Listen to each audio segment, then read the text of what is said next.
Kisah seorang pemuda yang mempunyai akhlak yang baik. Setelah ia menuntaskan perguruan tingginya, ia langsung pergi untuk bekerja di Eropa. Lalu setiap bulannya, ia menyimpan uang untuk membangun apa yang sudah diangankannya. Dan setelah beberapa tahun, akhirnya proyeknya pun selesai juga. Lalu pemuda itu kembali ke kampung halamannya dan memutuskan untuk melamar anak pamannya.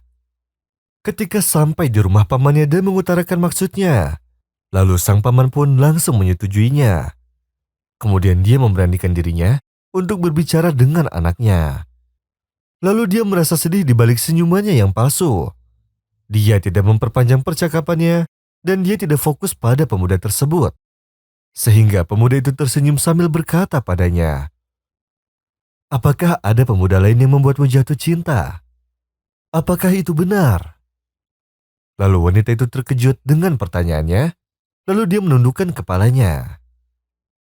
Pemuda itu pun tetap tersenyum padanya, dan ia berkata, "Kenapa pemuda lain itu belum juga mendatangimu sampai sekarang? Jelaskanlah padaku maka kau tidak akan menyesal." Lalu wanita itu merasa tenang kepada anak pamannya, yang terkenal dengan kejujurannya serta akhlaknya yang bagus.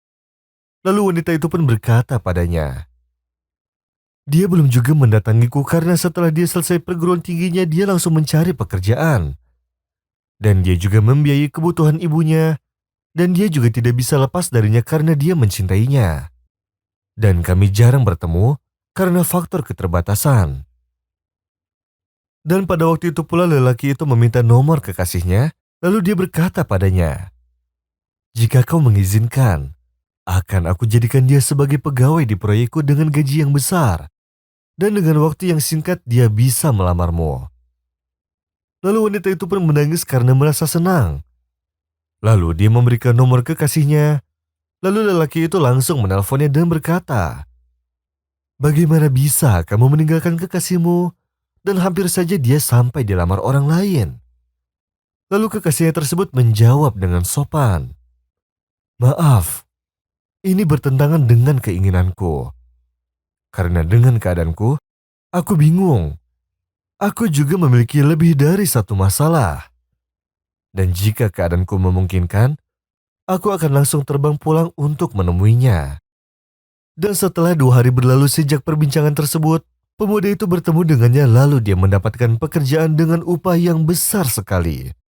Lalu pemuda itu berkata pada kekasihnya, "Setelah aku pulang dari pekerjaanku, aku mempunyai keinginan untuk menikahi anak pamanku. Dan ketika aku bertemu dengannya, getaran cintaku bertambah dan aku tidak tahu sebabnya.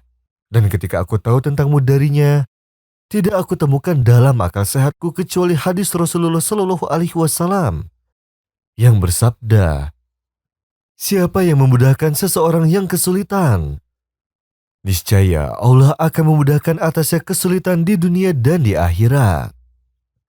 Dan aku juga ketika tahu bahwa kamu akan melamar kekasihku, aku langsung ingat pada hadis Rasulullah Shallallahu Alaihi Wasallam yang artinya, barang siapa yang menyempurnakan wudunya kemudian dia sholat 2 rakaat secara sempurna, maka Allah akan memberi apa saja yang ia minta baik segera atau lambat." Lalu aku berdiri untuk wudhu dan sholat dan aku juga berdoa kepada Allah dengan tenang dan rasa ikhlas. Untuk keinginan yang aku butuhkan, seperti halnya ibuku yang sering mendoakanku. Lalu aku serahkan kepada Allah Azza wa Jalla dan aku sangat yakin serta ikhlas dengan kodonya. Dan setelah aku berdoa terus, tiba-tiba kamu menghubungiku. Sehingga aku pun bersyukur atas terkabulnya keinginanku. والمؤمنون والمؤمنات بعضهم أولياء بعض يأمرون بالمعروف وينهون عن المنكر ويقيمون الصلاة ويؤتون الزكاة ويطيعون الله ورسوله أولئك سيرحمهم الله إن الله عزيز حكيم وعد الله المؤمنين والمؤمنات جنات تجري من تحتها الأنهار خالدين فيها ومساكن طيبة في جنات عدن ورضوان من الله أكبر ذلك هو الفوز العظيم